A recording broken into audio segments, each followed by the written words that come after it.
Bonjour, alors petite vidéo francophone pour les produits H2O fabriqués dans l'Oregon par moi-même. Et ce sont des produits qui arrivent par la poste, par Amazon. Et donc des serviettes de bain, de plage,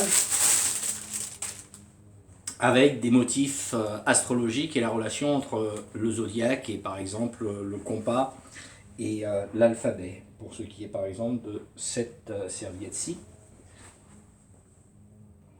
Alors je vous explique un peu comment ça fonctionne et à quoi ça sert. J'en ai fait un jeu qui s'appelle l'Astropoly, et on utilise simplement la roue pour voir les lettres qui correspondent.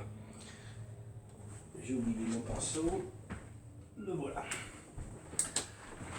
Alors voilà, par exemple, si je prends en référence aux sciences, le lion est gouverné par le soleil et le soleil consomme effectivement de l'hélium et He et de l'hydrogène marqué H.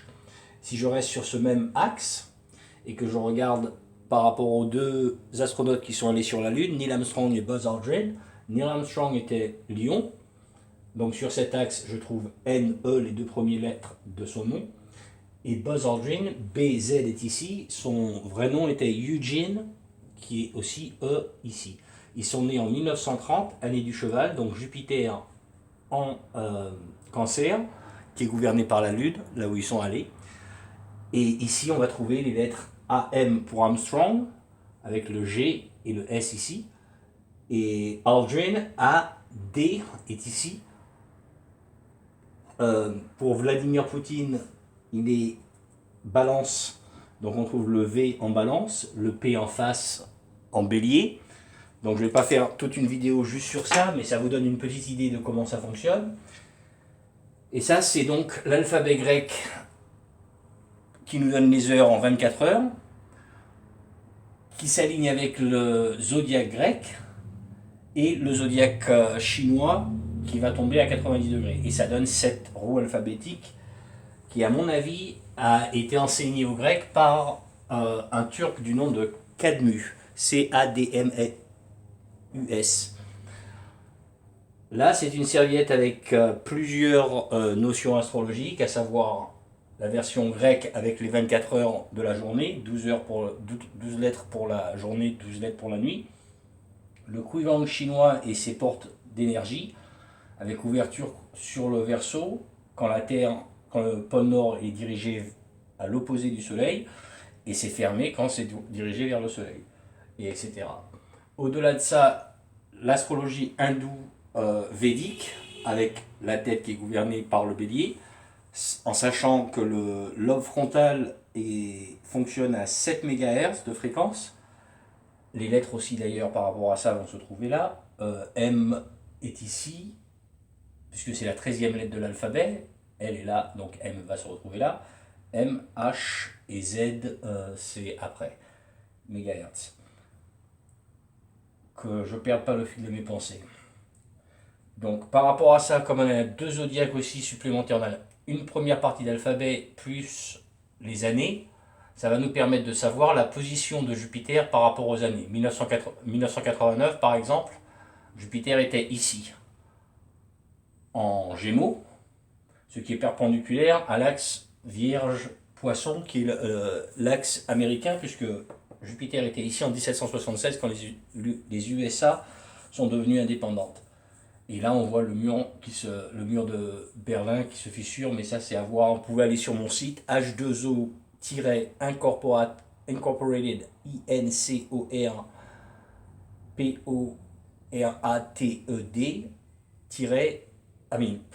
.com. Donc h2o-incorporated.com. Et là, vous pourrez comprendre toutes les roues, chacune que je suis en train de vous présenter ici.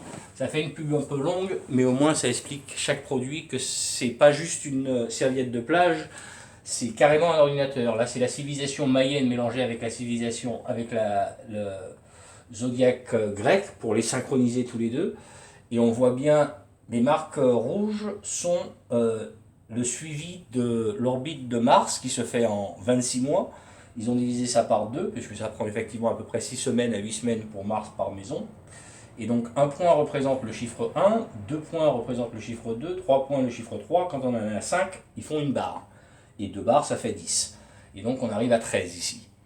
13 fois 2, 26.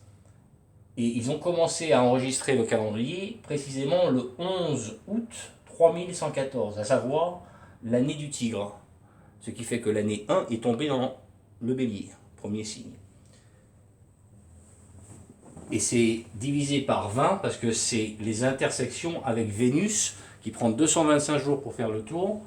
Et les Mayens ont simplement réfléchi qu'avec les doigts de la main, on peut compter 10, plus les doigts de pied, ça fait 10, donc ça fait 20.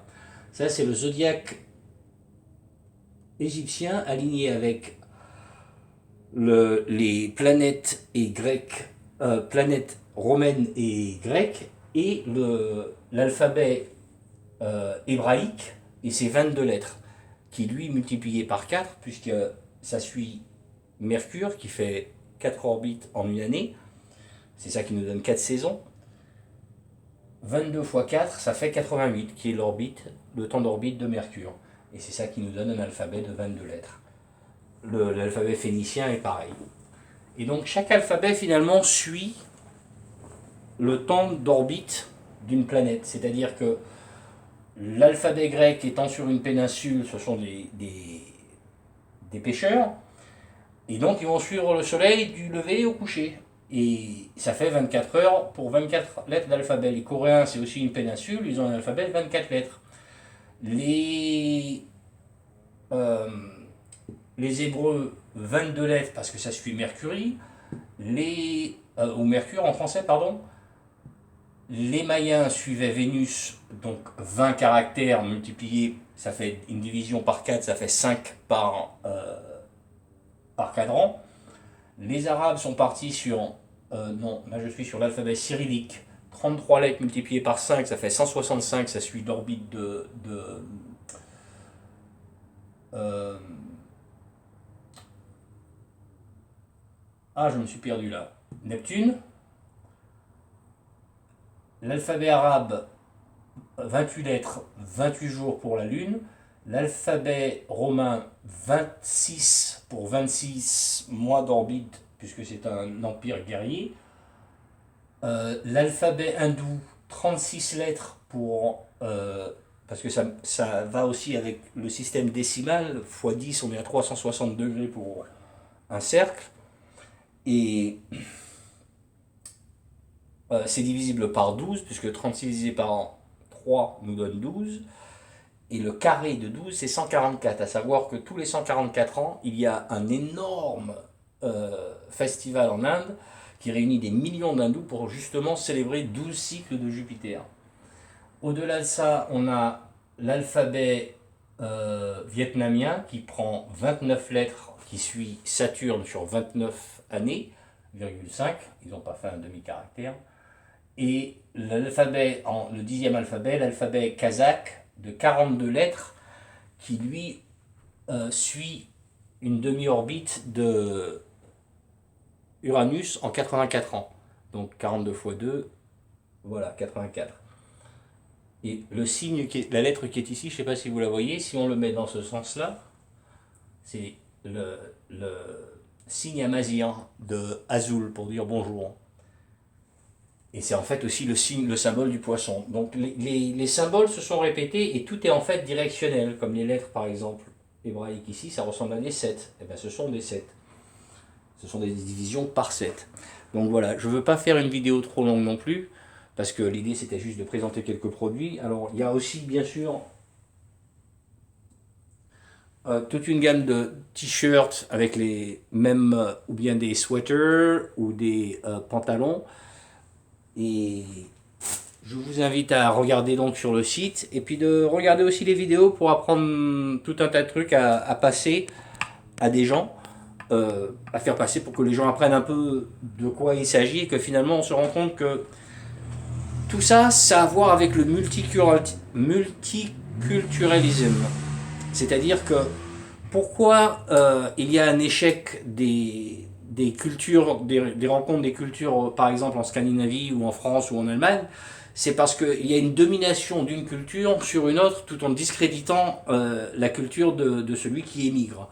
Et or, quand on regarde ça, on se rend compte que l'horloge du système solaire fonctionne sur 9 aiguilles. Quand on les prend toutes en considération, on peut regarder la synchronicité des éruptions volcaniques, des tsunamis, de tout. Et donc, la ségrégation, en fait, la définition, c'est de séparer les gens ou les choses, c'est-à-dire les disciplines étudiées. Donc moi, je propose de mettre l'idée de visière de côté et plutôt de regarder toutes les autres façons de voir une même chose, et là on en apprend beaucoup plus. Et ça évite les conflits puisqu'on comprend davantage. Donc la compréhension c'est toujours mieux que imaginer. Donc voilà. Merci.